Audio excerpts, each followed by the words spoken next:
Hello and welcome everyone to the fourth panel of the 2022 Rule of Law Webathon. My name is Marcos Rios. I am a partner at Carey Law Firm in Chile and the chair-elect of the ABA International Law Section, which has organized the following panel together with ANADE, Asociación Nacional de Abogados de Empresa, one of the most important prestigious bar associations in Mexico. This program is entitled Defeating Poverty in the Americas. Is Formal Democracy Enough? And it will be moderated by two very distinguished Mexican lawyers, Mr. Andrés Nieto and Mr. Adrián Ojeda. Mr. Nieto is an international partner at Norton Rose Fulbright in Mexico City and the co-chair of the Mexico Committee of the American Bar Association International Law Section. Mr. Adrián Ojeda Cuevas is a former president of ANADE, Asociación Nacional de Abogados de Empresa. It is my pleasure to leave you with these co-moderators and wishing that everybody enjoys this panel and the next panels that will complete our webathon in the next about 16 hours. Enjoy. Thank you. Thank you. Thank you very much, Marcos. And thank you very much for all the organizing institutions for us to be here in this Rule of Law Webathon. As Marcos mentioned, we will discuss the item of defeating poverty in the Americas. Is formal democracy enough? And as Marco mentioned, we are one of 12 different panels being offered for 24 hours, continue hours by bar associations worldwide to celebrate, address challenges, and defend the rule of law globally. The rule of law is society's legal underpinning, warranting human rights and creating economy opportunities and development. And we lawyers are often at the first line of defense. The rule of law is not merely the stock and trade of lawyers. It is our core value.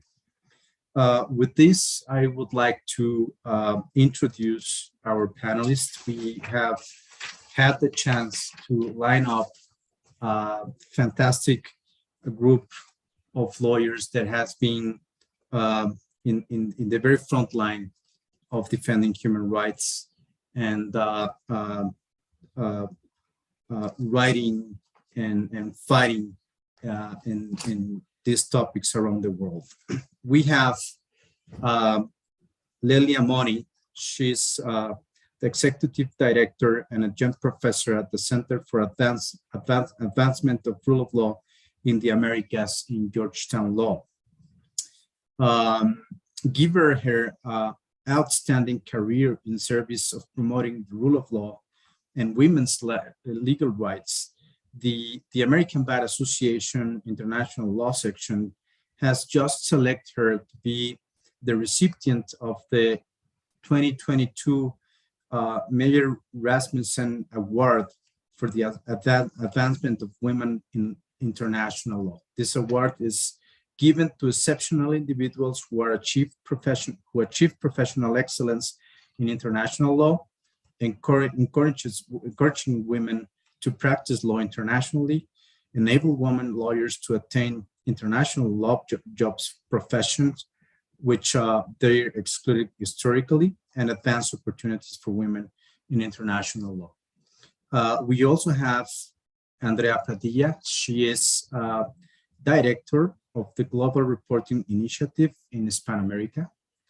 We do have also as well Javier Elaje. His chief legal and policy officer at the Human Rights Foundation in New York. And last but not least, we have Federico Martins Alba. He's the founding partner of Martins Abogados and head of the Amparo and Constitutional Law Commission of the Mexican Business Lawyers Association, the Asociación Nacional de Abogados de Empresa. Thank you very much to all for being here. And I leave the floor to Adrián, who will present our first panelists. Thank you very much, Andres. Thank you very much. It is an honor for ANADE to be part of the bars and associations in this second year webathon. It is especially important for ANADE with our DNA focus on business and corporations to be speaking today about the role of the rule of law in developing those opportunities in generating getting rid of poverty and generating more business opportunity for the common good of society as a whole. And very linked to this are the rights of individuals and of course corporations. And that's part of the things that we will be discussing today. So with a great pleasure, I would like to send over the microphone to Federico Martins, a dear friend of mine who has been participating for many years in ANADE, in our board of directors, leading the Constitutional Committee, to give us his first minutes of the overview, how we see it in Mexico from the perspective of lawyers advising corporations doing business in Mexico. Federico, welcome. The floor is yours.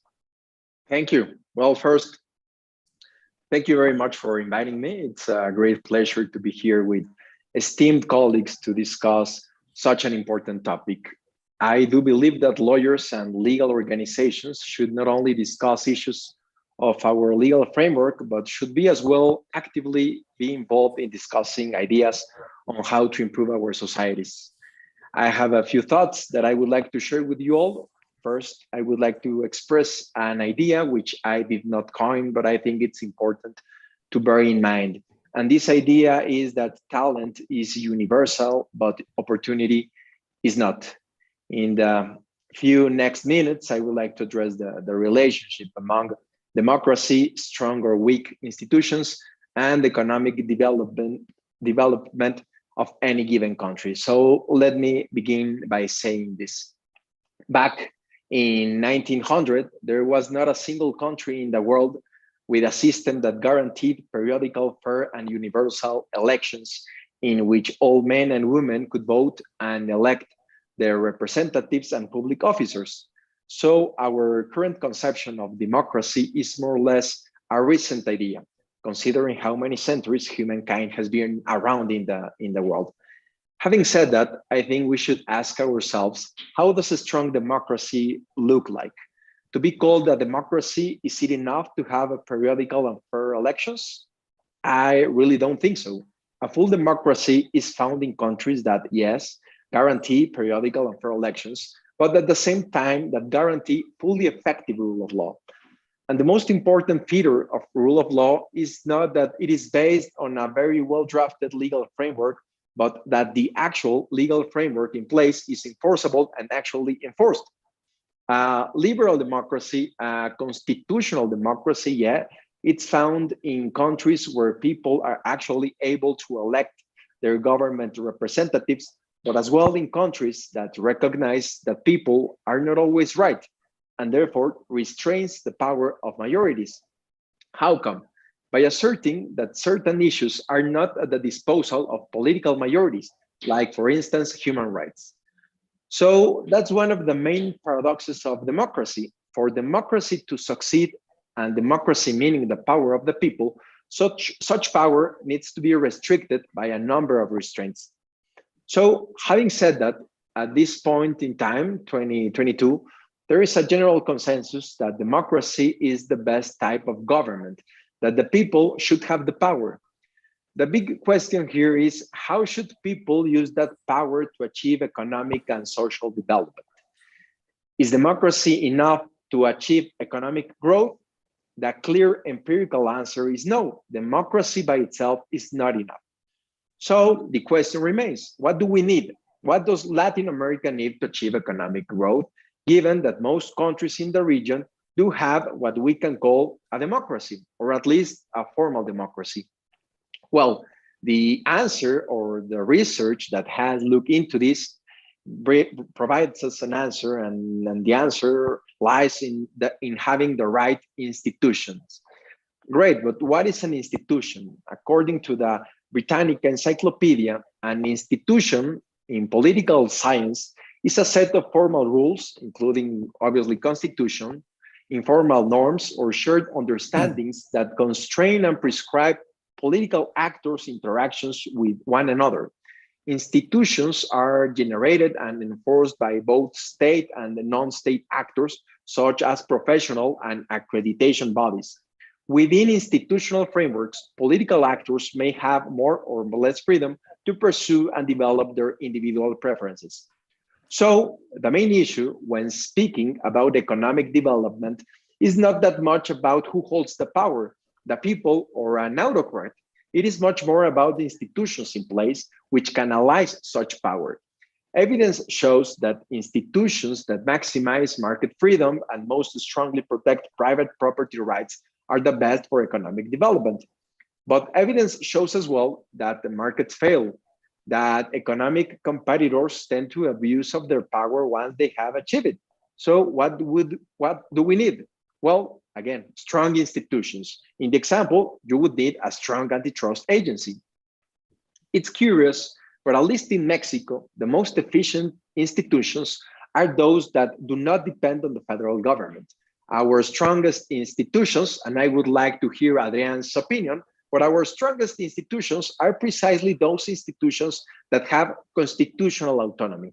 The Elections National Institute, the Central Bank, the Competition Commission, the Transparency National Institute, to name a few. So the main reason behind economic and social development is having efficient and strong institutions. But what kind of institutions? Well, let me try to suggest a few institutions that, in my opinion, would foster economic development. Institutions that guarantee a market-friendly approach to economy, but at the same time prevent economic abuses and distortions. As well, institutions that guarantee that public decisions are made based on science and empirical evidence and not based on the intuition of the decision maker. Likewise, institutions that guarantee that political power is actually used for the public good, not for the benefit for just a few elites, and institutions that prevent and counter public and private corruptions. All this among so many others. The problem here is that the institutions by themselves are not enough. Our institutions should be stronger than political majorities. Our institutions should be stronger than the current president. Our institutions should focus on the next generations, not on the next election.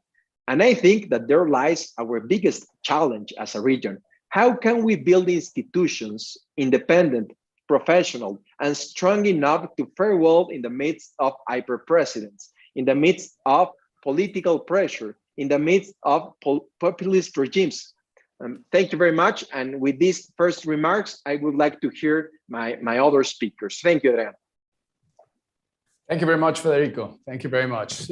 Quite interesting that you address the importance of institutions in our society, and you referred about one of some of the institutions that have that constitutional status in Mexico and that are key for that economic development, and that surprisingly the current administration that we have been attacking them and threatening to disappear them. So it's a matter that in ANADE we have been thinking about and doing whatever is accessible to us to defend the autonomy of those institutions that are key for our country.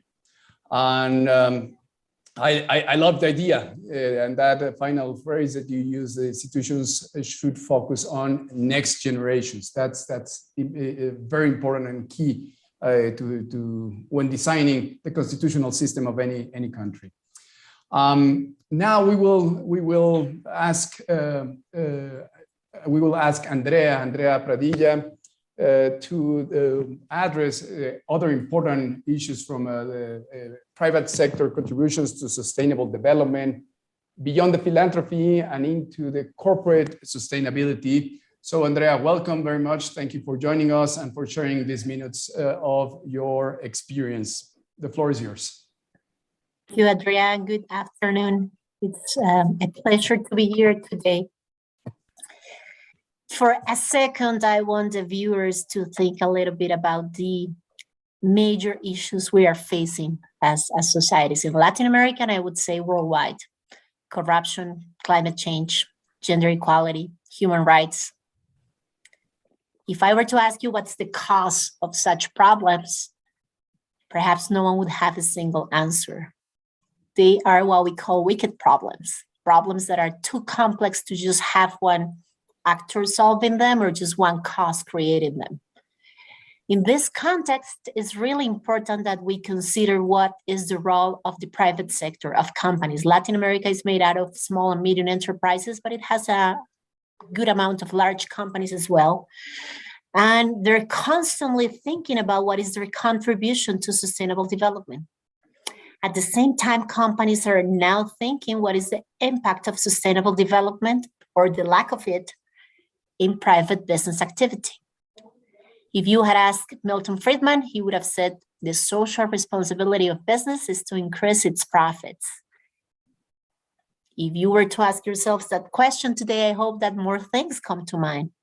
Those mega trends I've been mentioning, climate change, decarbonization, gender equality, will have an impact in corporate behavior, will have an impact in human activity. And in a way, it could be said that we cannot escape them. Many of these mega trends have been recognized as risks by the World Economic Forum in its annual report. In fact, in the last 10 years, if you take a look at the report, most of the risks are now considered to be environmental or social. At the top 4, you're going to find 4 environmental risks: climate change, loss of biodiversity, extreme weather events. But interestingly, the 5th risk identified by the World Economic Forum is the erosion of our society. And in Latin America, that's not the number 5th risk, but it's more in the top 1 or 2, depending on the country where you are in. So this has led to a shift in the way corporations approach sustainable development. From a very philanthropic perspective, let's not forget this is a religious culture in Latin America where we tend to support each other very much. And companies took on that approach for a long time. They would just donate some money or devote some money they had left to try to meet someone's needs. And they're now shifting to the integration and to a different understanding called corporate sustainability, where a company identifies risks and opportunities for long-term company existence that are linked to environmental, social, or economic topics. For a second, let's think of COVID-19. Global trend impacted everyone, considered by the World Economic Forum as a social type of risk that actually paralyzed the world. And now let's try to think of private sector. What was the initial response from private sector to COVID? Perhaps there was a bit of philanthropy, then keeping jobs, then trying to support employees' health and safety, and then trying to adapt and reinvent themselves under the new scenario. At the center of the discussion is impact. And this is what's behind corporate sustainability or companies' new approach to sustainable development and economic development. Impact refers to the effect a company has or could have on the economy, the environment, and the people, including the effects on human rights, not as a result of its philanthropy, but as a result of the company's activities or business relationships. And the impacts can be actual or potential, negative or positive, short-term or long-term, intended or unintended. And they actually indicate the company's contribution, negative or positive, to sustainable development. For instance, the company's impacts on the economy refer to the impacts on the economy system at local, national, and global level. A company can have an impact on the economy through, for example, its competition practices, its procurement practices, and its taxes and payments to governments, which is not minor. So if you think about it, it is much more valuable that we understand a company's contribution to the economy through the lens that I just mentioned, instead of just looking at it from a philanthropic point of view. The organization's impacts on the environment refer usually to the impacts on living organisms or non-living elements. You may have heard about it in terms of biodiversity, climate change, circular economy, but this is a holistic view to air, land, water, and ecosystems in general, and to what extent a company can have an impact on the environment, for example, through its use of energy, land, water, and other natural resources. And at the same time, to what extent the lack of those could impact the company's ability to remain in the market.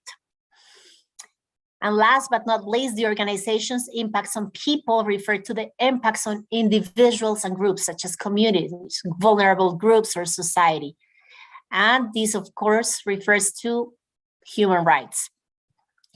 In that case, it's important for companies to consider, for instance, their impacting their employments, their supply chains, and products and services through their safety or accessibility.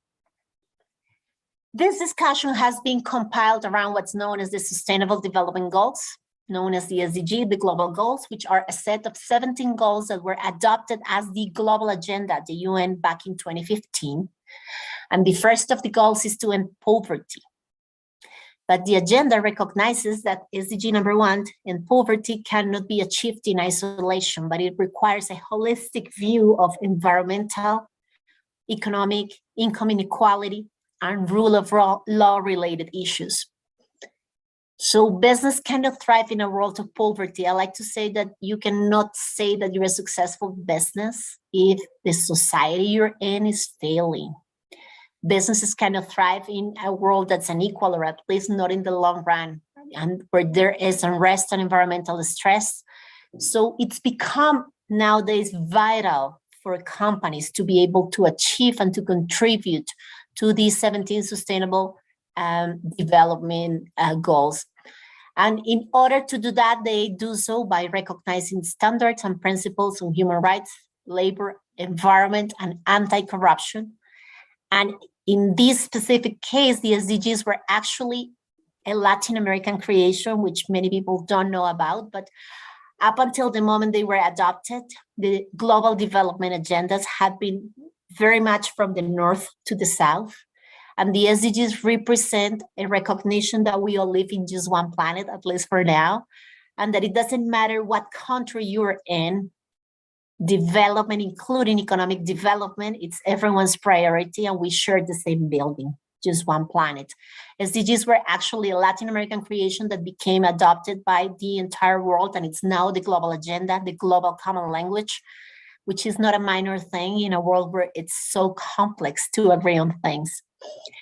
The level of ambition set by the Sustainable Development Goals requires that businesses contribute from their core, not their philanthropy. Philanthropy will not do it. And the business call to action is about adapting business practices to meet development needs, to understand climate change, to understand inequality. And from that point of view, innovate to ensure solutions to global problems are efficient and accessible to all. To finance smartly, responsible investment is on the rise with green and color bonds, as well as with the overall inclusion of ESG criteria in traditional investments. Now, the question is, what is the role of government in all of this? SDGs are the primarily responsibility of states, and they remain a responsibility of states, but they call for multi-stakeholder platforms and institutions building. And what we're seeing at the moment, which I hope we can elaborate on more later, it's a boom of sustainable development, ESG, CSR, and corporate sustainability regulations. Latin America has been one of the leaders actually in issuing this type of regulations. But what we need to see is to what extent the way in which they are being developed will ensure that it fosters collaboration between private and public sector and ensures human rights. And what's really important is that those type of regulations really represent a state interest and not a government-to-government approach. I'll leave it right there in hopes that we can discuss more later.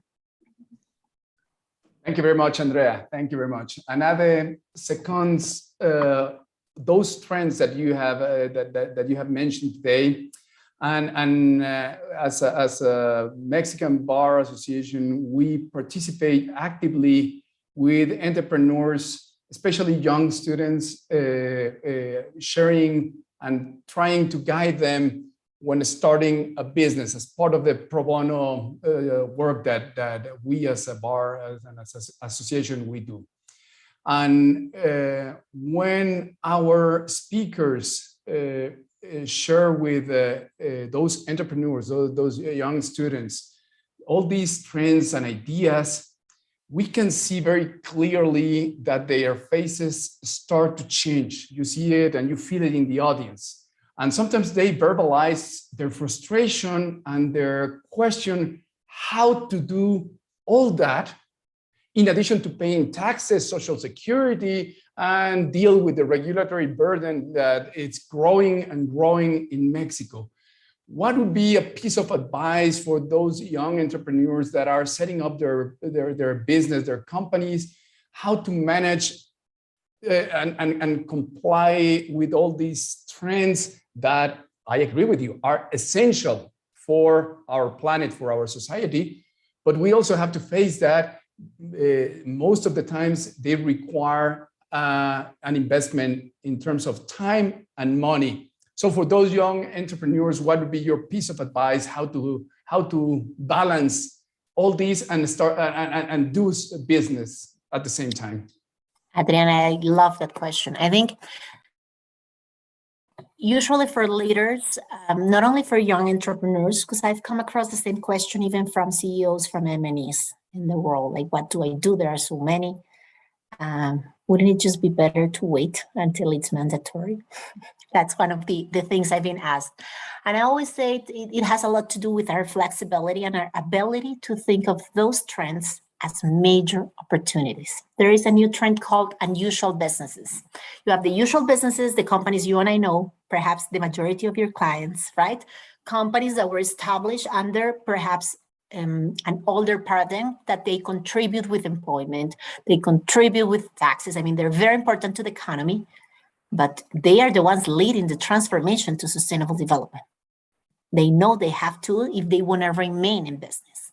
For new businesses, I think it's even easier, because what they end up doing is creating what's known as unusual businesses, which are businesses that are born to solve a societal need or an environmental need, but under a business model. And what they do from the start, and you see it with all the regulatory developments. For instance, there is a new discussion in Latin America for something called for-benefit corporations. I don't know if it's important in your countries, but it is very important. I know in Colombia, Peru, Uruguay, I know there are discussions in Chile, there are discussions in Argentina, and there was recently legislation in Panama. There are opportunities if you're able to, from the core of your business, develop a business model to solve one of the major environmental or social needs. Now, this premise of sustainable development is not asking companies to start NGOs or be run as foundations. What it's asking is for companies to prioritize through a concept known as ESG, or corporate sustainability materiality. You don't have to do the 17 SDGs. You don't have to take care of all the sustainable development issues. You have to take care of your impact. And that's nothing different than understanding your supply chain, understanding your business relationships, and trying to maximize the good impact that we all have and minimize the negative. There is no perfect company. So my advice for young entrepreneurs is be really focused, prioritize the issues that you want to be working on. Don't try to do it all. That's impossible. Just say, my issue will be circular economy. This is my impact. This is my business model. Keep it simple and go from there. And you're going to come across tons of stories. I don't know if you saw that there was a social unicorn from Chile recently that is just doing so great. And we're talking about a big corporation that with a very successful story. So there are many opportunities to raise capital through smart corporate sustainability. You will end up attracting your employees and retaining your employees, which is very difficult nowadays, especially if we're talking about centennials. So I think it's about focusing, building a strong business case, and more importantly, having a very strong ethical case about why you want to do this. That's fantastic and a very passionate point of view, Andrea. Thank you so much. It is. I mean, many of the panels that I've been participating to in these topics, we tend to focus more on the public sector. But this point of view that you just raised, and the importance that we as a private sector undertake our responsibility towards democracy and try to enhance the public wealth is very important. It's very important for us to understand that obligation and to try to speak by the example. And probably I will have a couple of additional questions, and we will come back to you later. And before going to our third opening remarks by our third speaker, I just would like to go back with you, Federico, and to ask you a couple of questions. And probably these questions would be somehow related to I mean, obviously Latin America, but probably more with Mexico. But what do you think come first, democracy or economic development? And I will try to link this with another question, which this is something that we have seen in Mexico in particular. Some of the political leaders in the region, and particularly in Mexico, has expressed that we should focus on happiness index instead of economic indexes. What are your thoughts on this? Sure, Andres. Well, great questions. First, I would say that the international experience shows that democracy could be important to achieve economic development, but it is not essential. Countries like Singapore, South Korea, and even Chile, maybe Marcos could speak about the Chilean case, show that national economies could flourish even in the absence of democracy. On the other hand, it is easier to achieve higher levels of democracy in economically developed countries. Why? To name a few reasons: people are better educated, money, capital is a source of power itself, which creates checks and balances by itself. People and companies are better suited to enforce their rights before domestic or even international tribunals. So, as I said, international experience shows that restricting democracy in fully economically developed countries is harder. I wouldn't say, especially in these times, I wouldn't say it is impossible. In sum, Andres, and to try to summarize my idea on this issue, I think that countries should seek both democracy and economic development. But evidence shows that fully developed countries have stronger democracies. In our later regimes with formal democracies, we should do our best, as I try to say in my first intervention, to force political parties, political forces to build institutions so that those institutions help us achieve economic and social development. And with respect to your second question, which yeah, it reminds us of some things that have been said in our country and in other countries and even in other regions, I would say, and I think it's important to have this in mind, no? And that's, I think, a very important thesis that we should consider when we speak about public and private intervention. Economic development matters. No, I think sometimes it's hard to speak about these issues, but I think it's very important to say it, no, and to ask to our politicians to speak about these issues. Economic development matters. Why? Because it means better education, better health, better work, more spare time, more taxes, more services. At the end, economic development is about creating the right conditions for a society so that each one of its members could achieve their own happiness. So I think governments should focus on fostering economic growth so that each person can decide her or his path to his or her own happiness. And that would be my comment, my dear Andres. Thank you. Thank you so much, Federico, for your insights. I know that probably you will have to leave us a little bit earlier, but hopefully we can come back to you with another question before you leave.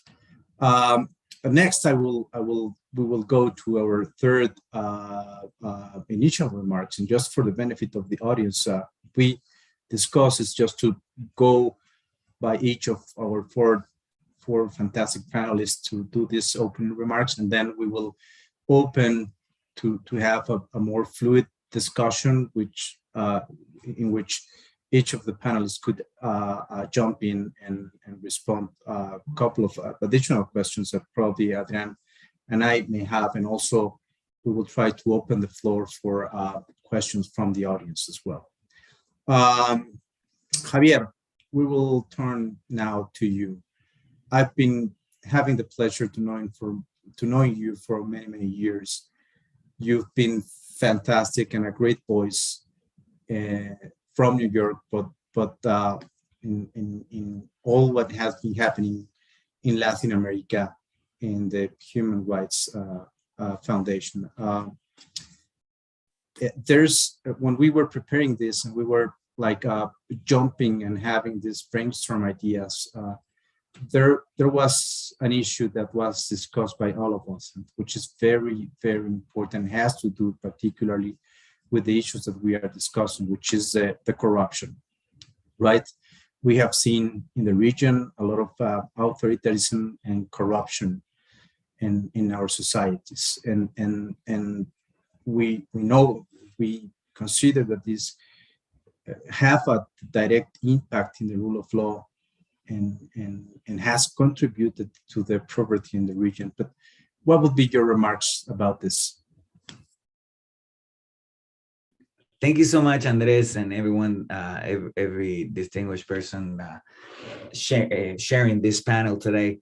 I wanted to, exactly like you mentioned when we were preparing the conversation, I do believe that poverty in the region is caused not just by bad ideas being imposed in authoritarian ways in the region, and I'll explain what I mean in a second, but also to a large extent in Latin America in particular,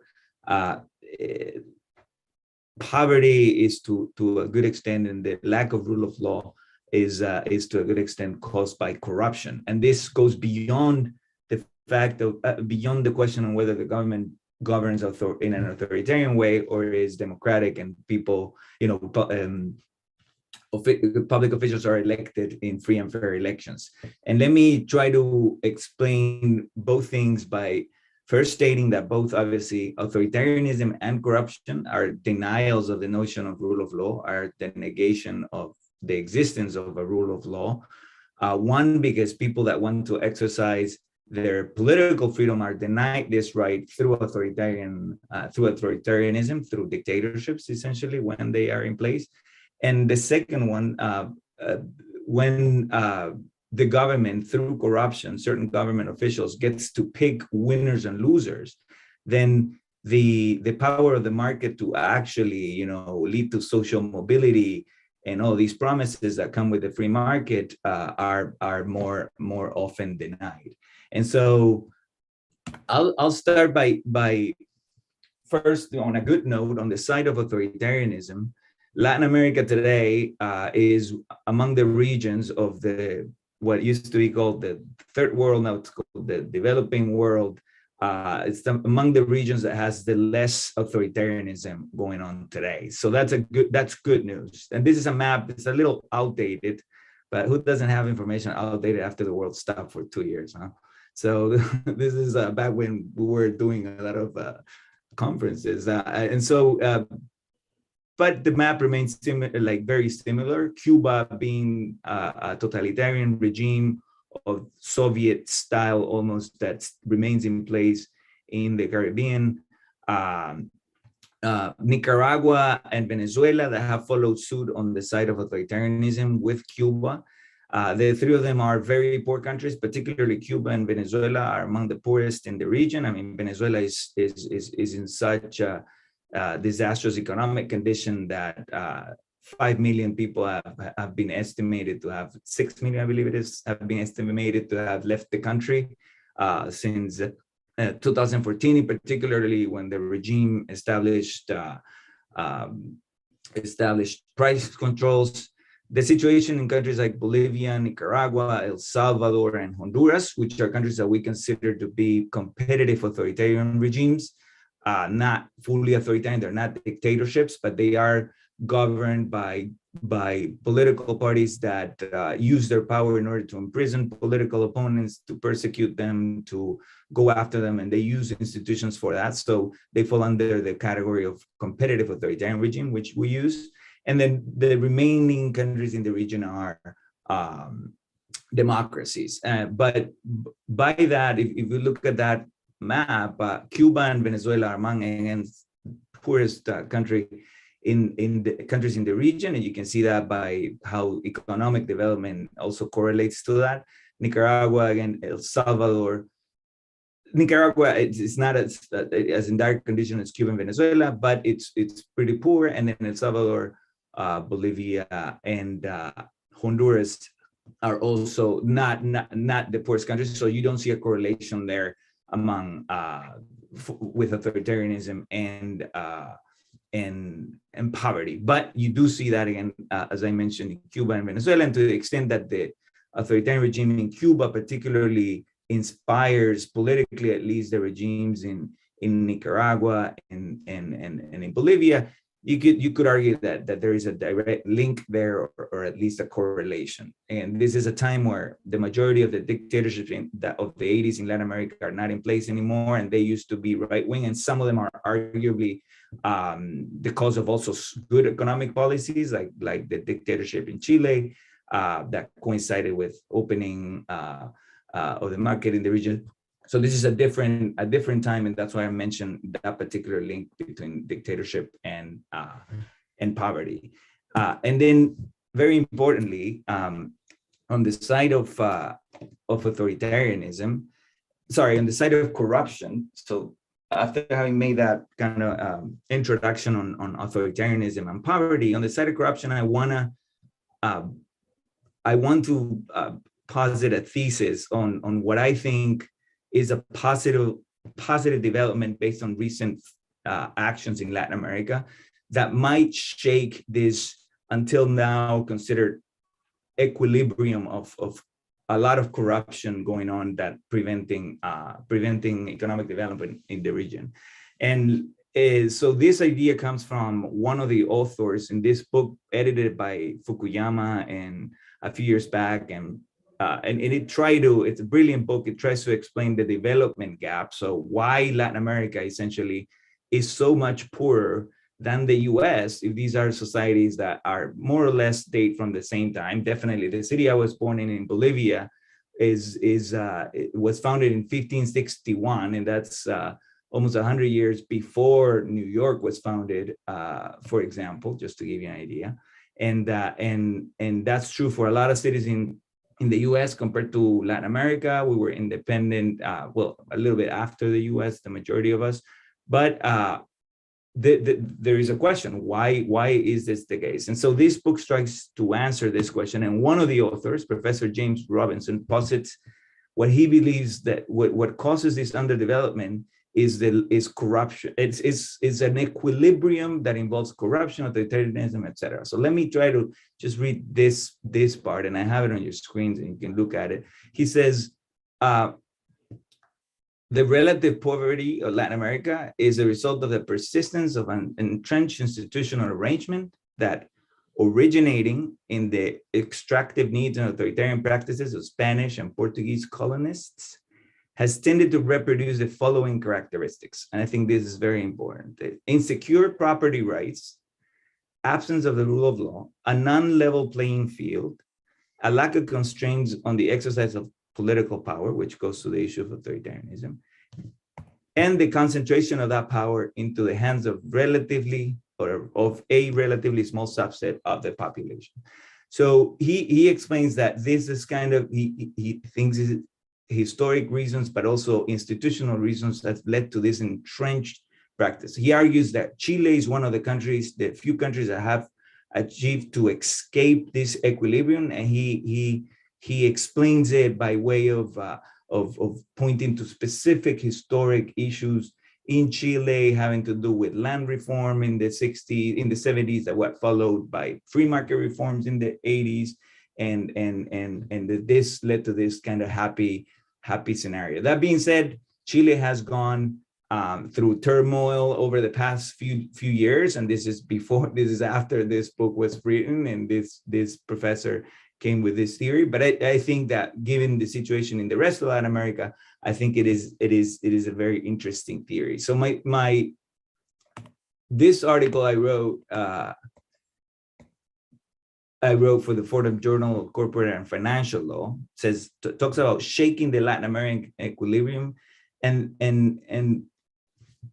posits the thesis that the Petrobras and the Brecht corruption scandal that the region experienced recently, I think can show one of the ways in which this equilibrium that involves a high level of corruption in the region can be shaken. In a way, a little bit by external forces and by chance in this case, but that do provide an initial notion that this can be shaken in the long run too. So just to, obviously everyone here, to the extent that they know about Latin America, have been aware of this huge scandal that covered some of the largest companies in the region, all of them with large operations in international markets, including in New York, obviously in the New York Stock Exchange, and all of them financed by large international banks, all of them in the United States, all of them the typical large clients for large law firms and investment banks from around the world, obviously. So, but I'll focus on the numbers specifically. So the Lavallato case, just to point at numbers, involves mostly large construction companies that were being, awarded through corruption contracts with Petrobras in a way that Petrobras is estimated to have overpriced or skimmed around 3% of each massive contract in a cartel rotating basis that involves this money going to directors and then eventually going to politicians. So an estimated $2.1 billion were embezzled by Petrobras. Not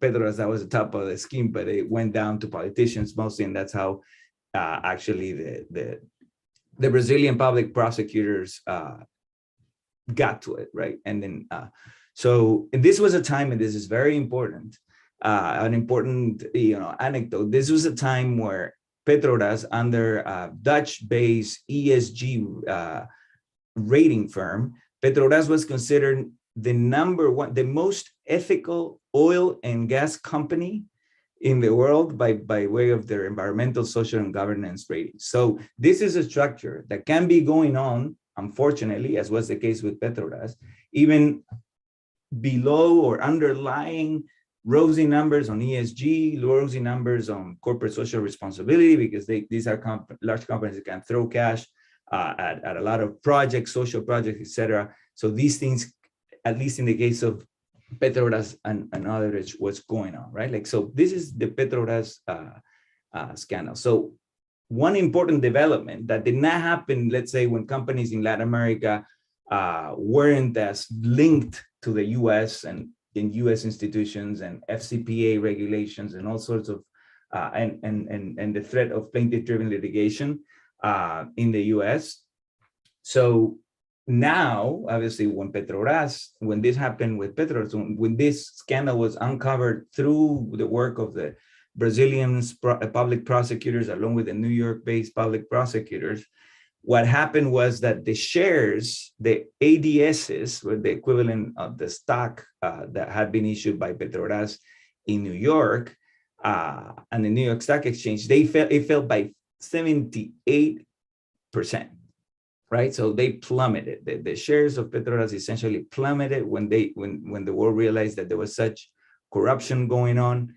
And a couple years later, a few years later, 3 years later, there was a settlement of the case that had been brought by the Securities and Exchange Commission.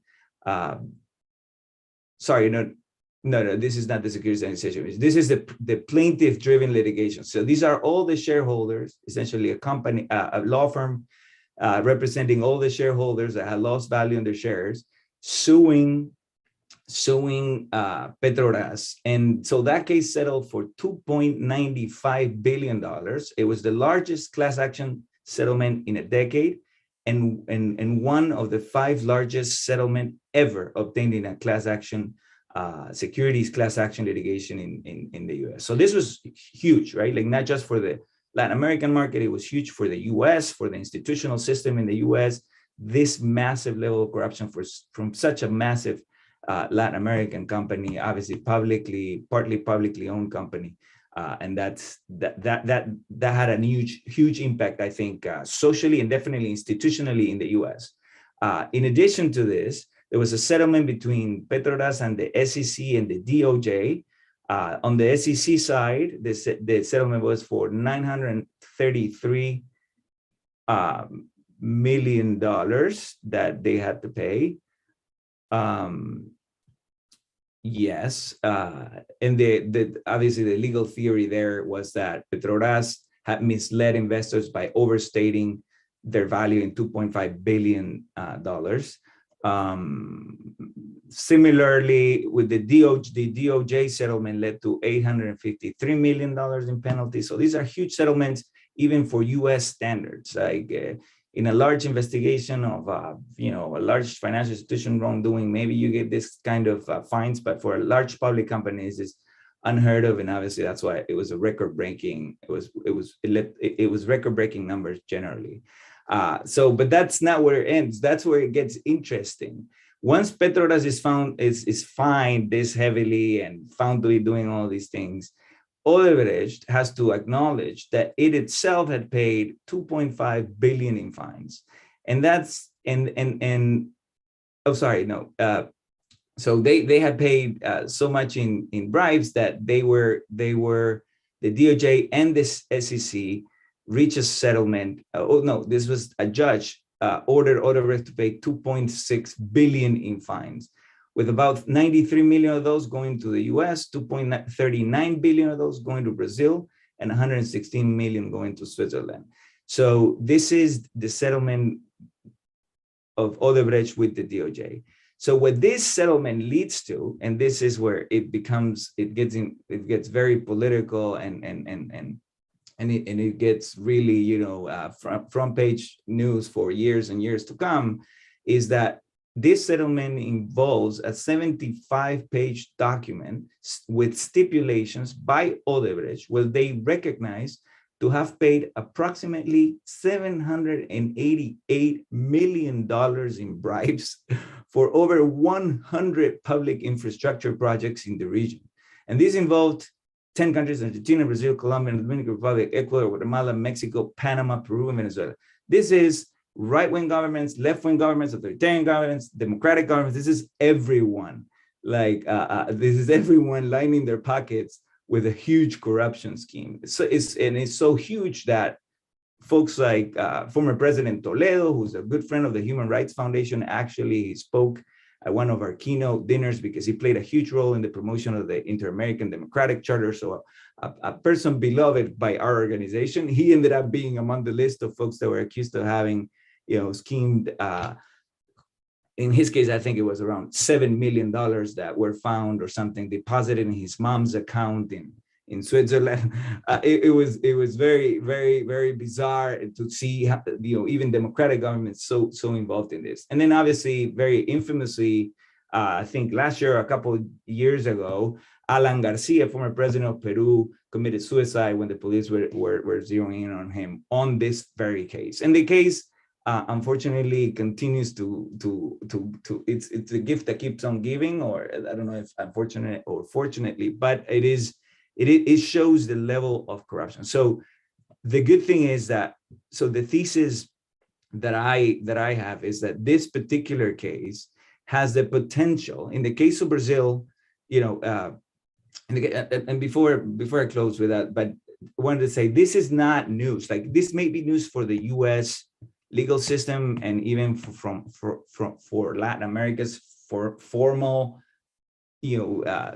news outlets and in general notions of the rule of law. However, the normal population already knows that this kind of corruption happens. This is what Transparency International reports show, is that 1 in 3 people, this was year 2016, paid bribes during that year in Latin America of over 20 countries that were surveyed.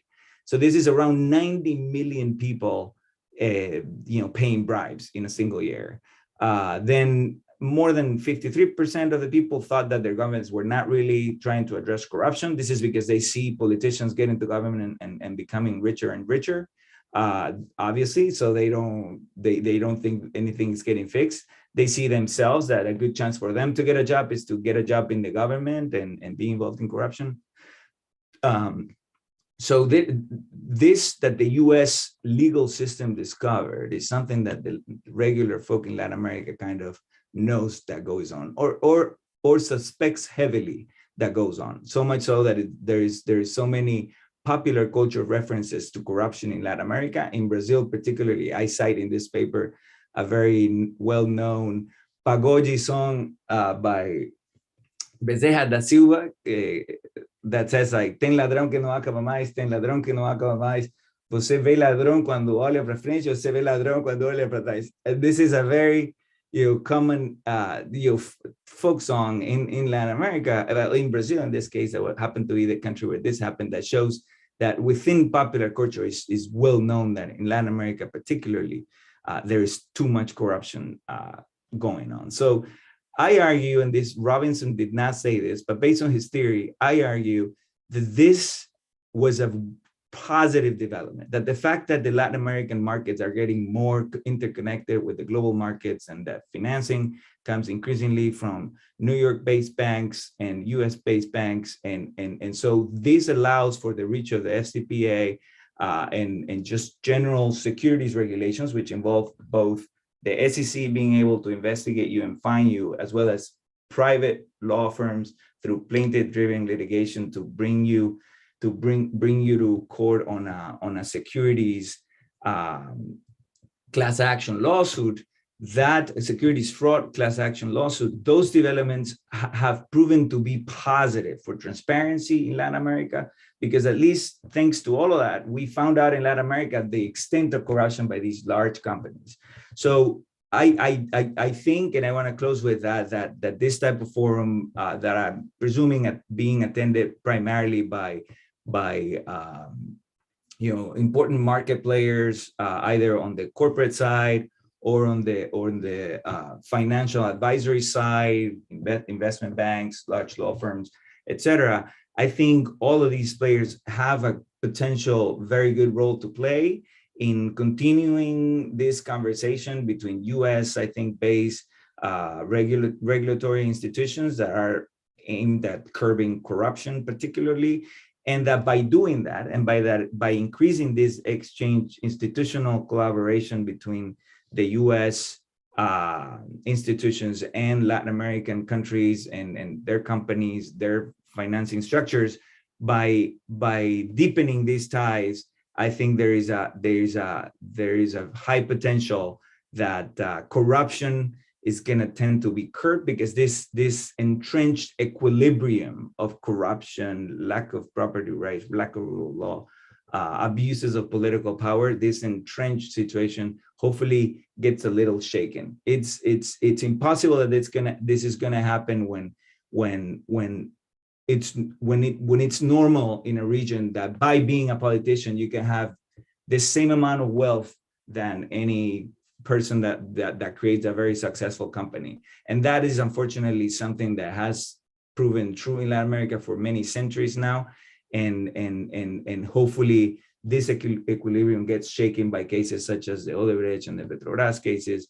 And there is evidence to that, because Petrobras had a lot of reforms over the past few years that were aimed at, that were concrete changes that came from this level of international exposure. So I'll leave it at that, and then we can go in more depth during the Q&A. Apologize, Andres, if I exceeded my time. Sorry. Thank you very much, Javier. I think that this article that you write, that you was able to use specific numbers on how this two topics, the authoritarianism and the corruption, has damaged our countries, and how the direct impact in the economic development that we have in the region. I think that there will be many other questions, and we will come back to you on that. But now I would like to present the initial remarks of our final panelist, Lilia, and I think it's fantastic that you come at the end, because you probably would help us in wrapping up a little bit everything that our previous panelists have been telling, and probably give us a sense of what is, or what role of the rule of law has to do with the economic development. And I would like to take one question that we received in the live stream, that also I think that will give you the floor, so that you can give us your thoughts on all these topics. And the question is, how important an obstacle are the region's increased political polarization, radicalization, and violence in terms of institutional strength and economic and social development? What would be your thoughts on that? Well, first of all, Andres and colleagues, thank you everyone for the opportunity. It's always a pleasure to be part of our beloved ABA International Law Section events. And of course, it's an honor and a pleasure to be sharing this virtual space with the distinguished moderators and panelists, and also with the audience that we don't have the opportunity to see, but is already participating. So I, of course, been reflecting a lot, no, as I listen to each one of the panelists, because they all bring very important elements to this discussion that is complex by nature. No, I always tell my students at Georgetown University that even though we lawyers work on transactions, regardless of whether we practice corporate law or we work on the private sector or public sector or in the nonprofit sector or international organizations, we work on transactions. And yet, when advising our different clients and stakeholders, we are looking at relationships. This is very important. And so it's from transactions to relationships. And in this context, and going back to the question from the audience, I think it's important to put on the table to acknowledge that we are living in times of extreme polarization. No, it's this culture of us versus them mentality. No? It's like sometimes we see people, it has happened to me in practice over the years, working in different parts of Latin America, in my own home country of Argentina as well, where you see different groups or sectors. No, I'm not even talking about political sectors, parties and politics. At the same time, I'm also talking about different sectors, different stakeholders. No, I don't talk to them, no, because we are in a different camp. So, so then the question is, how do we transcend this, transcend? No, can we move past that?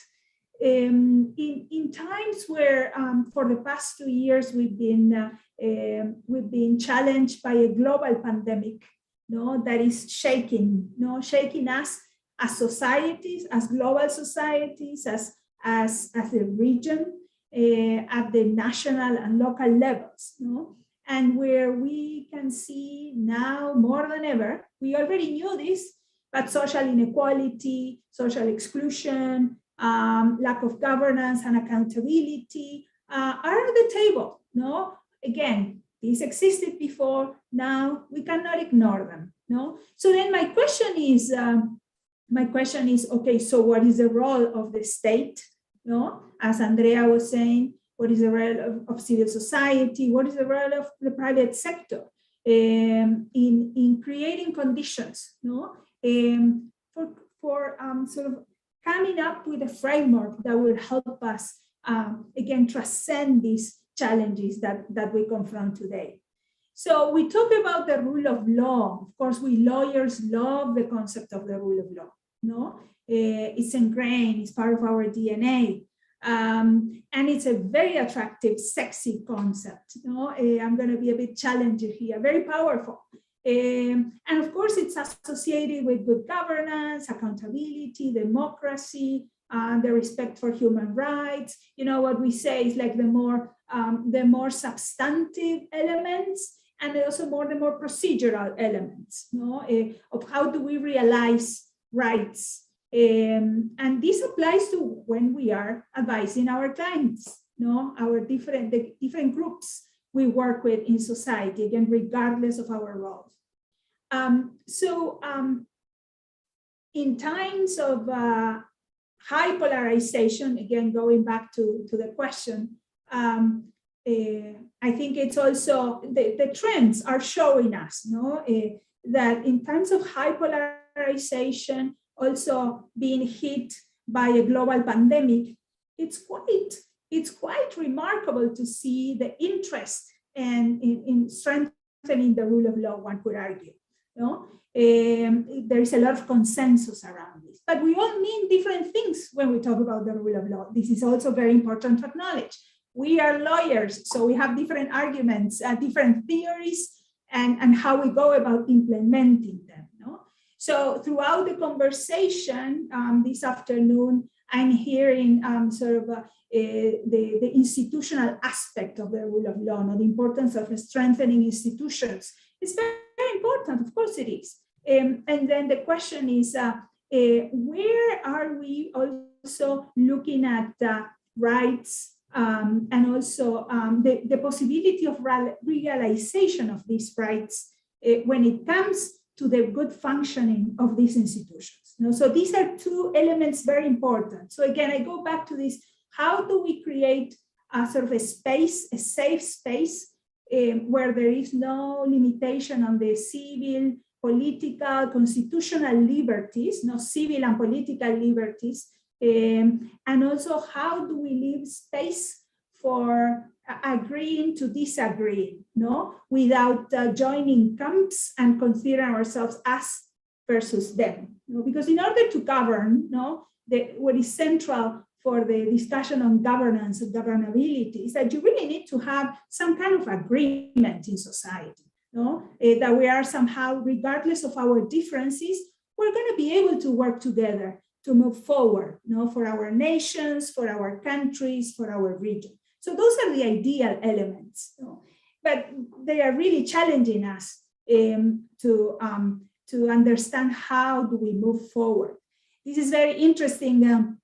Currently, with my colleagues at Georgetown University, we are running a course on called Young Lawyers for the Rule of Law in the Americas. And what is central to this course, this program, is that we were very intentional about bringing together peoples of diverse backgrounds, but also with diverse positions, no? So we brought together lawyers, young lawyers, men and women that work in the private sector, that work in big law firms, that work for governments, defending their governments in front of international claims. And we brought together human rights lawyers from 16 countries across the Americas. And when during the session, we're asking them, what do we mean by the rule of law? No? So we saw that one of the main sort of drivers to define what the rule of law means, what comes to mind for the majority of them is this institutional structure this institutional framework. Now, what do we mean by the rule of law? There are very specific elements, no? That of course we lawyers have worked, and this has evolved over the years and the centuries. The first speaker began that conversation at the beginning.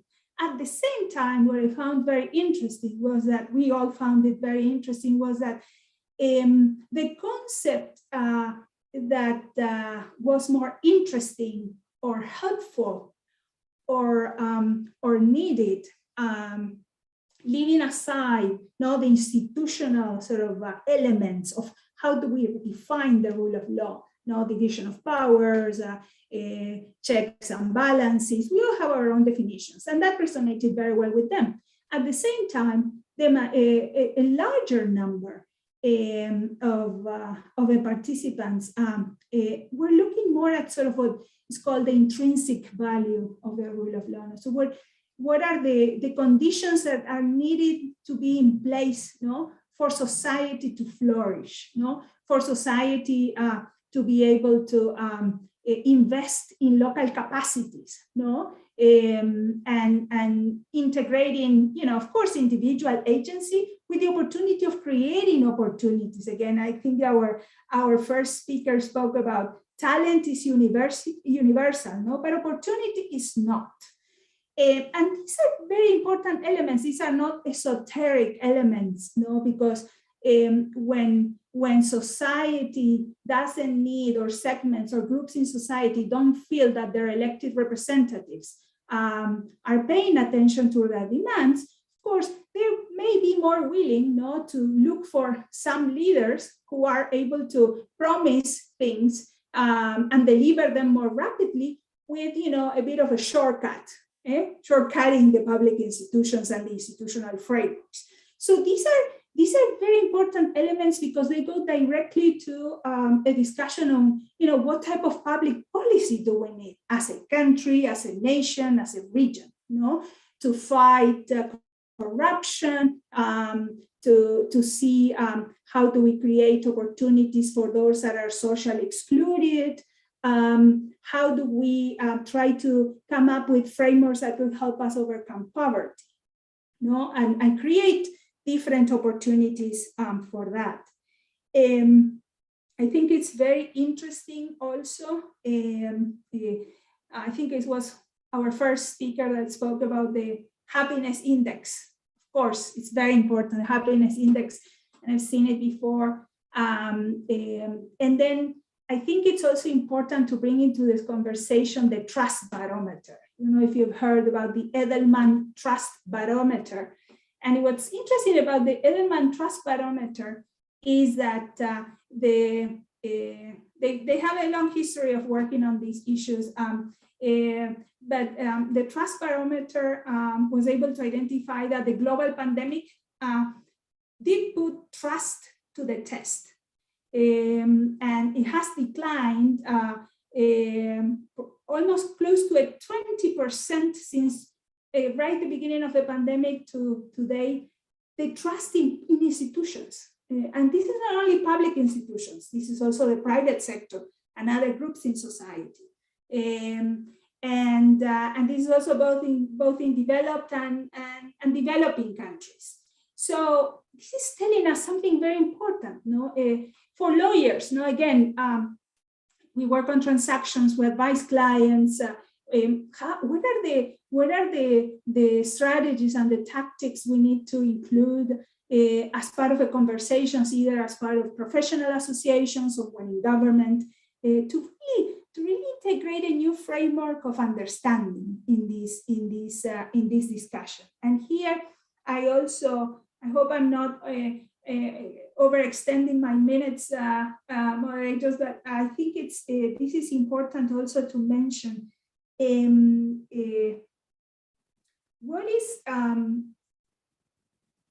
What's happening with these trends and acceleration as well? And Andrea was talking about this.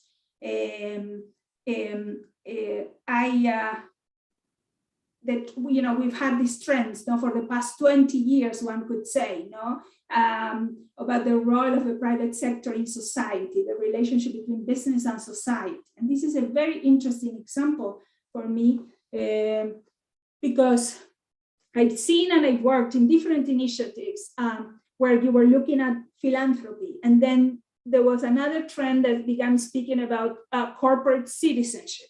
And then we moved to corporate social responsibility. And now we are talking about ESG. One could say that the last 2 years in particular, we have seen an extreme acceleration, particularly also because of the global pandemic. And regardless of how we call the engagement of the private sector with society, with the societies where the private sector operates, regardless of being entrepreneurs, small, medium-sized enterprises, big multinational corporations.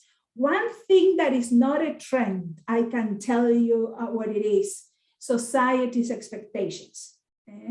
Society's expectations are not a trend and are here to stay. So I can argue this topic from, I think I could be a good lawyer arguing this topic from different perspectives, from the perspective of the private sector, a corporate lawyer, a human rights activist in defense of the environment. But I think it's important to look at society's expectations in this particular discussion, because it's also helping us reshape, retool what's happening and what are the different initiatives that are needed in place from a public policy perspective, from a regulatory perspective, and from a build bridges perspective as well. I think the trust barometer is giving us really good data. The lack of trust in public institutions, in private institutions. So there's something else that we need to look for, in looking at this discussion. And then when we look at the opportunity here, when we look at the opportunities, I believe I am an optimist. With all the different things that are happening in the world, I still want to believe that I am an optimist. That's what I do. That's why I do what I do. There is an opportunity for business lawyers, for public lawyers, for civil society lawyers, to integrate different areas of the law, as part of their sort of advisory services or the work they do, particularly in the business and human rights and sustainability world, where I thought it was very interesting and relevant a few years ago, was the guidance of another sister organization of us at the ABA International Law Section, which is the International Bar Association, and how it issued guidance for corporate lawyers on how to advise their corporate clients in integrating society's expectations, basically, the UN guiding principles on business and human rights, and the other range of regulatory frameworks that also Andrea spoke about. But this is not just wishy-washy, esoteric sort of frameworks or conversations, that some professors came up with. It's real, because it has an impact on how that relationship evolves on the ground, at the operational level. One of the, I think I will soon close my remarks, but another interesting data point comes from the Inter-American Development Bank, and in 2018, they released a report where they commissioned external consultants to look at what happened with 40 years of investment on infrastructure development projects, and they looked at 200 projects. Imagine going back 40 years and looking at all sorts of different projects on infrastructure development across the region. Infrastructure development, as you know, is one of the major needs in the region. And what they found what they found was that 1 in 5 of those projects never got to completion or were delayed with huge monetary losses because of governance, social, and environmental challenges and conflicts on the ground. Okay? Imagine the cost for the region. Imagine the cost for the country. Imagine the cost for the citizens, no? That there were no ways of integrating accountability frameworks, but also ways of addressing this type of conflicts. And this is the rule of law in practice. It's not theories. This is, okay, how do we solve this problem? So I will stop there and thank you so much for the opportunity.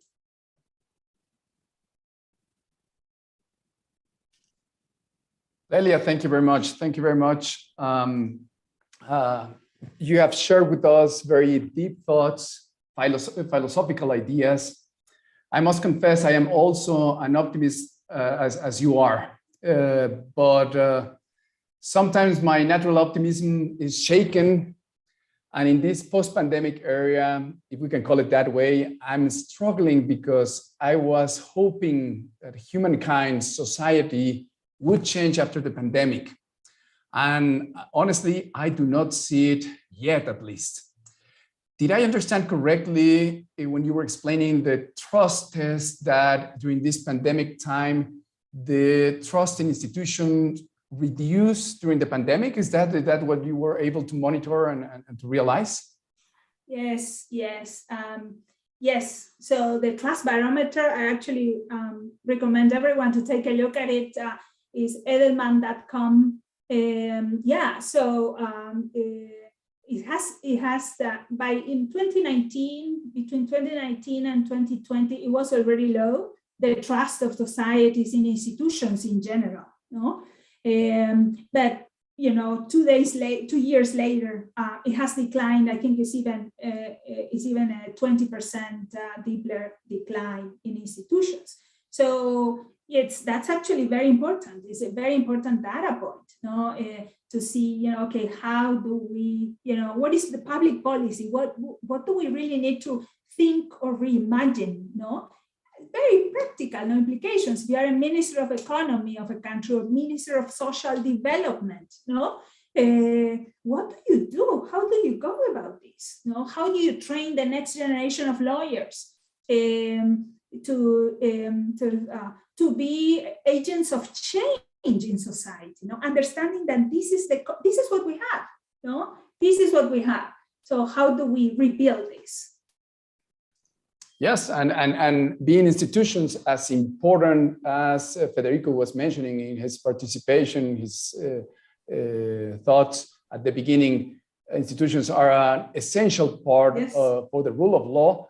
Then let me argue here that if the trust in institutions have reduced over the past 2 years, then the trust in the rule of law is somehow also affected during these pandemic times. Would that be an accurate statement, Leila? It's a very good point, actually, and that takes us to this discussion, another, it's not a philosophical discussion, but it's an interesting one. Is this difficult dance, no? Is it the rule of law or the rule by law, no? And how leaders, no, when they come to power, no, in times of difficult moments, no, okay, these are public policy challenges. There's an emergency. So do we go about limiting, restricting civil and political liberties, no, and rights for the sake of advancing this particular problem of society? Or do we play by the rules, which is more challenging, it takes more time? Somebody was saying this, no? Do we take more time? No, because democracy is a big effort. No, I come from a country that had to, go through, different phases of democratic transitions, if you will, no? So what is the strategy there? No, so that's a difficult dance: the rule of law or the rule by law. Interesting. When I was following your presentation, Lelia, I was just thinking on my mind some of the questions, and you were answering all of that questions that I was thinking of while you were speaking. But I have a question, and this is a question for all of you, or for each of one of you would like to answer. I think that, I mean, the geopolitics of the region, most of our countries can say that we are a democracy, but it is also a reality that we have a lot of populism as well, and very populist leaders, and whether from the left or in the right, whether in the US or in Mexico or in other countries of the region. How does this populism relates to the rule of law? Because at least what we are seeing in Mexico is that we are seeing all these very populistic oriented decisions, but that directly affect the rule of law. And even though they are affecting directly the rule of law, the level of popularity of the president is still raising. How does the rule of law is impacted by this populist presidents within a democracy country, a democratic country? Sorry. So anyone who wants happy to take it, Andres, to start. I think populism, for me at least, based on the work that we try to do, the reason we have been forced at the Human Rights Foundation to kind of look at the definitions of dictatorship versus competitive authoritarian regime versus democracy is that our mission is to advance human rights in the countries that deny it as in a systemic way. And so what is a system that denies it? And typically it is authoritarianism. So the populism tag is typically associated with notions of demagoguery. It's typically associated with notions of presidents that are overly colorful. Let's say in the US, we would all agree that President Trump was still the president of a democratic country, yet he was clearly a populist, to say the very least. Right, and he did not mind in his ways to challenge institutions in a way that is questionably democratic, if at all, right? And calling journalists publicly on his Twitter account, he looked a lot, for me as a Latin American at least, he looked a lot like your regular Latin American strongman dictator, your banana republic dictator. However, one different thing from him is that, from the US, is that the institutions in the US were solid in resisting that. He had more cases, more judicial decisions against him, I think, that in his administration than in favor of him. And that's what makes a key difference between populism or demagoguery in the US versus Latin America. Because in Latin America, I feel institutions tend to be weaker because there's a lot of corruption. A lot of judges are already kind of on the spotlight. They already have, not all of them have the greatest of resumes. And so that leads to, whoever, we saw it in Bolivia. I'm from Bolivia. And we saw it how, the judiciary in Bolivia ruled 100% in favor of the Evo Morales regime. And then when he fled the country to Mexico and resigned after the OAS called the massive electoral fraud, the new government, whoever the new government that got in,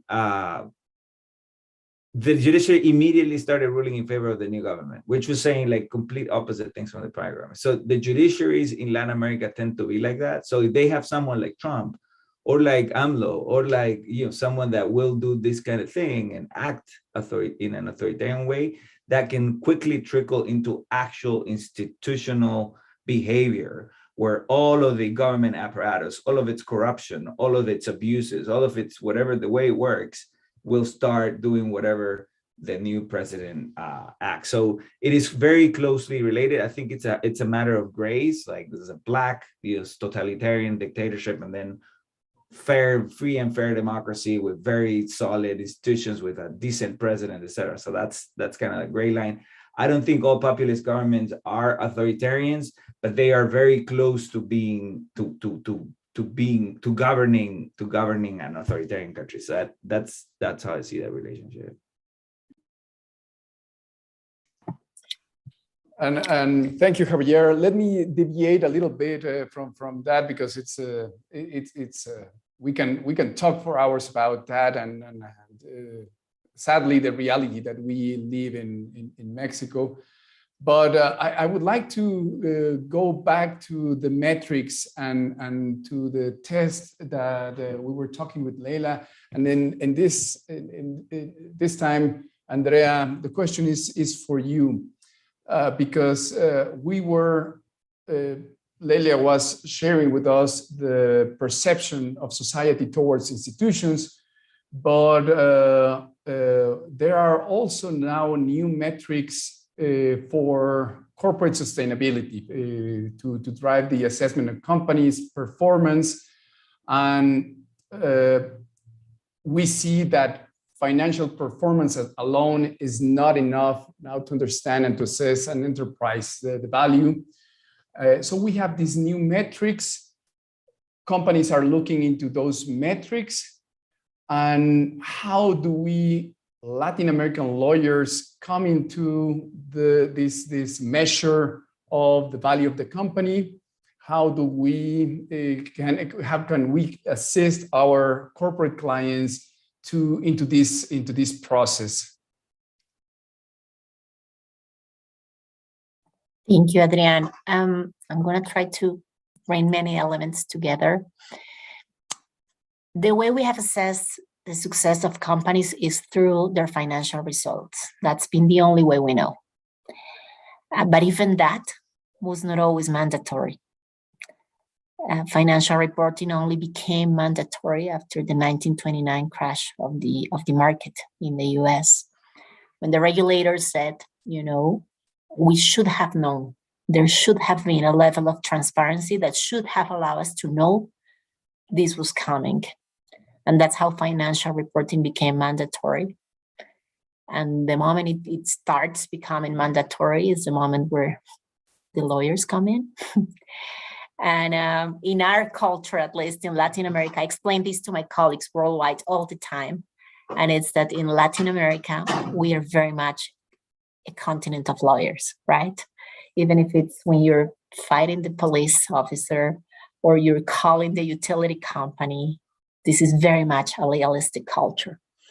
With ESG in particular, it's been about 25 years and the metrics have evolved. It started very nicely, to be honest, with just 10 indicators of environmental performance after the Exxon Valdez scandal in the 80s.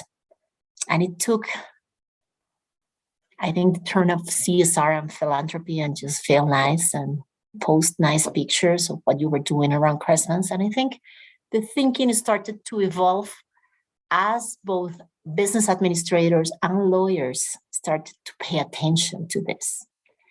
And going back to Andres' question on populism, I think one of the remedies for that is details.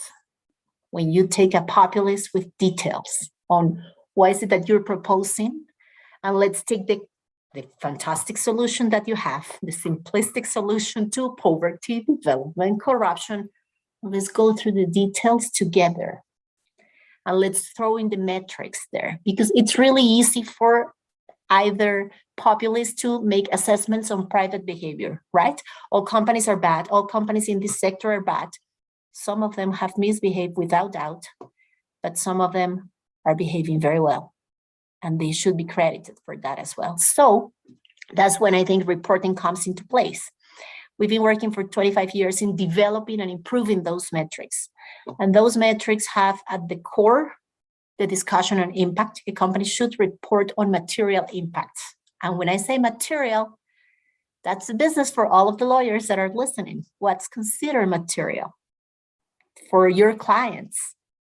what sort of disclosures will be in the public eye. Because it's not enough just to report on the Christmas party or the donation, but what are the critical risks and issues your clients are reporting on? I loved how Javier brought those two cases and the ESG ratings. The ESG ratings back in the day were built on publicly disclosed information. Now with the mandatory movement that's happening, there is a draft from the IFRS on ESG metrics coming out. There is one from EFRAG from the European Union out right now. There is one from the SEC. Chile, through the regulator, has its own ESG regulation. Colombia has ESG regulation. Then we no longer talk about nice things to be reported on, but investors and other stakeholders want to understand what's behind that performance and what sorts of risks and opportunities will ensure that the company they have invested in will exist in 5 or 10 years. Let's look at the example of Volkswagen. Nice financial results. They lied in their corporate sustainability report. And what was behind that, if you think about it, is fiduciary duty over the data and the information that you're giving not only to the market, but to the stakeholders. So I think in this century, this year after the pandemic, companies are in an entirely different scenario where reporting will become mandatory. And if they embrace this trend early on and they saw reporting as an opportunity to improve, I think risk management will be much more sound. And that's where lawyers come into place, in my view. There is one challenge for lawyers, I think, and it's that it requires two things. More flexibility, to be more creative in terms of integrating what's known as hard law plus soft law and how to make this digestible for clients. That's one thing. And the second thing is that most of the sustainable development related challenges require a level of expertise we as lawyers don't have. So we need to work with other professions. And that's sometimes tricky for lawyers, right? So when we have to work with accountants, when it's tax, we think we know better. And if it's under the, I don't know, the environment part, we think we know better. So I think it will require, this goes back to the populism question from Andres, multi-stakeholder partnerships and discussion. Be uncomfortable to the young lawyers. Go talk to the people that think differently. Not just to express what you know as lawyers, and you work, because we're very good at that, but to listen and try to think of complex solutions that will be much more innovative. One of the things I hear the most from companies in Latin America is one of the largest obstacles I have to good reporting on the social side is my lawyers always claiming that I should not disclose that. And then someone else with a cell phone will disclose on the risk the company wanted to disclose first. So I think that our approach to risk is fantastic. I think that's what, in my case, brought me to corporate sustainability in the first place. I see lots of risks in there, but I think there's also lots of opportunities and new services that you can offer to your clients. And it also ties back to something I tell my students at the business school, and it's to think, what's your purpose as lawyers and human beings when you're offering that legal counseling? What's the purpose? What's your why? What's driving you? Do you want the client to be better? Do you want to foster development? Do you want to make your countries better? So I think lawyers have a big role to play, and I'm really happy to see that, for instance, this panel in itself, I think it's wonderful, that we're discussing these topics. Yeah, it's not, if I may build on also on what Andrea was saying, Andres, I know we're going to be short on time. I think this is not philosophical, Andres, Adrian and Andres. This is not philosophical at all. What I've told, several lawyers along the way, it's like, you pay now or you pay later. No? And sorry, I'm not philosophical here. Who says the magic is gone. So you pay now or you pay later. No? So exactly what Andrea was talking about, that is the example. No? And that is the transformational part. And I think also lawyers today, regardless of whether you are on private practice or you are working for an NGO, human rights NGO, or the government, you are forced to have a more holistic understanding of the law. It's very important. It's extreme. You don't need to be of course, you're going to have your area of expertise, the part that where your heart beats more. We all have it, no? And what we love, what drives you, your why, as Andrea is talking about. And yet you also need to understand how corporate law connects to international human rights law, no? And securities law connects to human rights and corporate law and tax law and criminal law. It's very important today, and I see this. It's very practical. This field of global corporate sustainability is the greatest example of this. And also why, you're gonna go back to the you pay now or you pay later. When you advise your clients, the growing trend is not the rising, this is high tide for mandatory disclosures and regulation on business, human rights, sustainability, ESG standards, no? High tide. And all companies are going to be, touched by it. There's no way to escape, one way or another, it will happen. The interesting part as well is regardless of regulatory or mandatory, extra mandatory requirements as well, is a racing tide of strategic litigation that is happening both in common law and civil law jurisdictions. And so that's a very important element for corporate lawyers today. And it's all tied to the rule of law, no? So that's also very important. So how we advise these clients, no? And understanding materiality as Andrea, and saliency as Andrea was talking about, no? And how the entrepreneur, the young entrepreneurs, the small size and medium enterprises or the big companies, how do they understand their business strategy, their materiality, and the potential impacts in society, be it social, environmental, or a mix. So, and the last point I want to share that also reinforces what Andrea said, I've seen, I used to have, conversations and advise young lawyers, in the human rights field, and talking about career opportunities and taking classes. Today, what I see in my classes is more a mix, and that is part of society's expectation.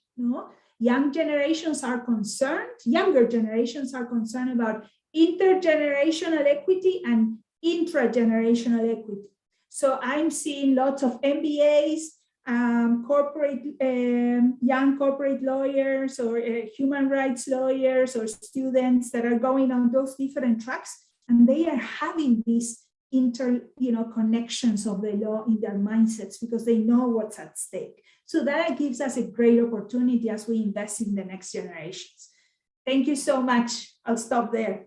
Wow, I hear the three of you, and also Federico that had to leave earlier, but I get honestly goosebumps on my skin, and it has made me think that we need to bring the whole legal profession into these trends, not only the corporate lawyers.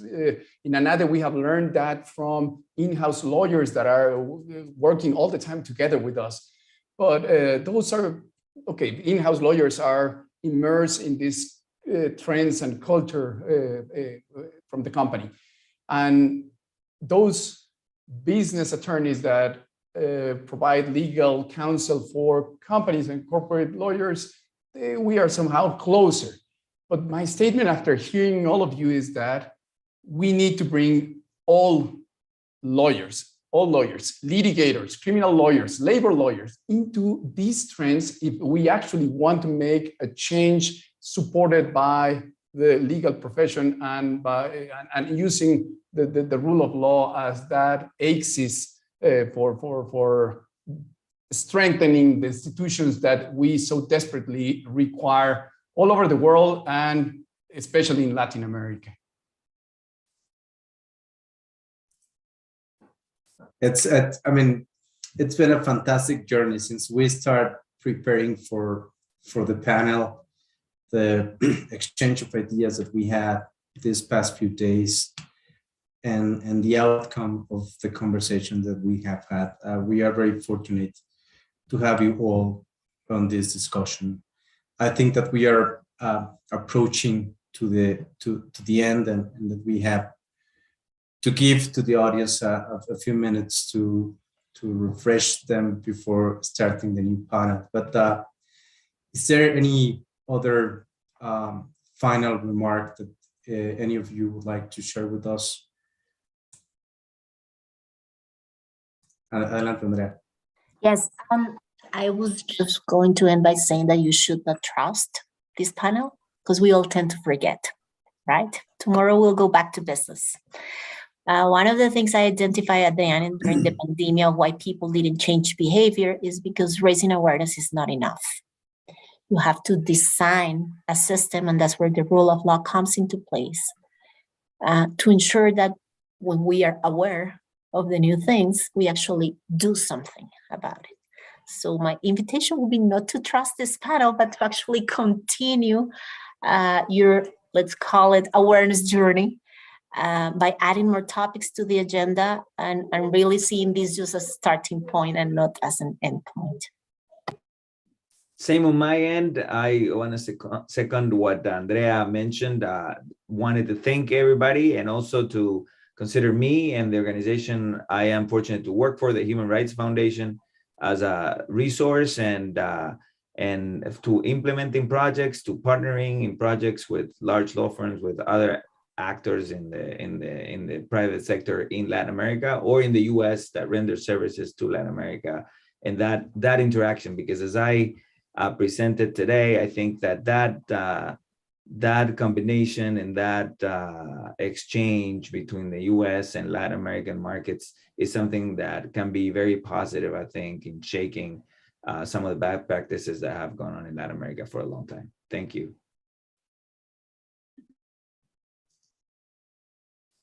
Thank you very much, Javier.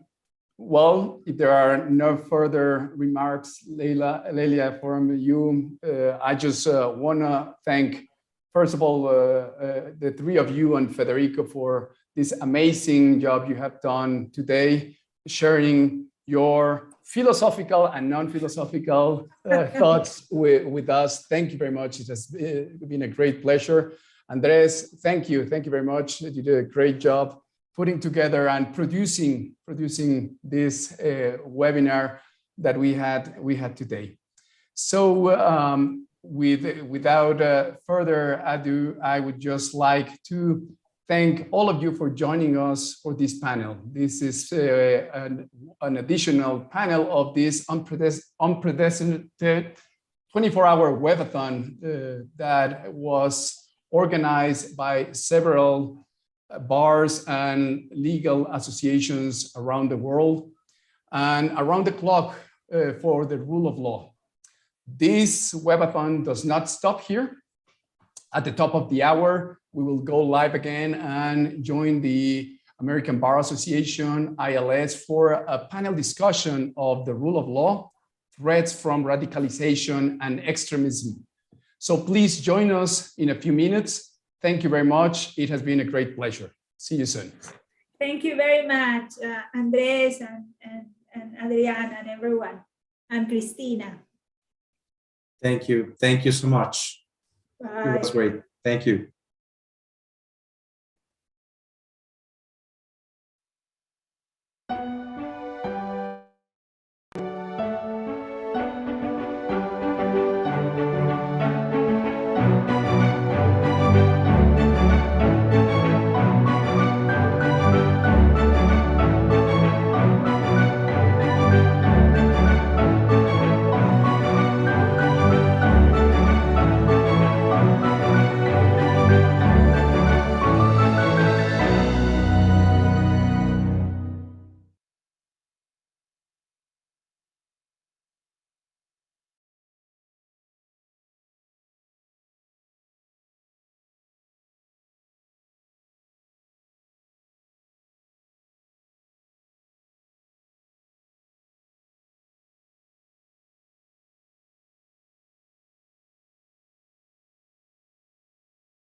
about how the rule of law works in our countries to assure that the maximum impact and assistance is made to economic and social development.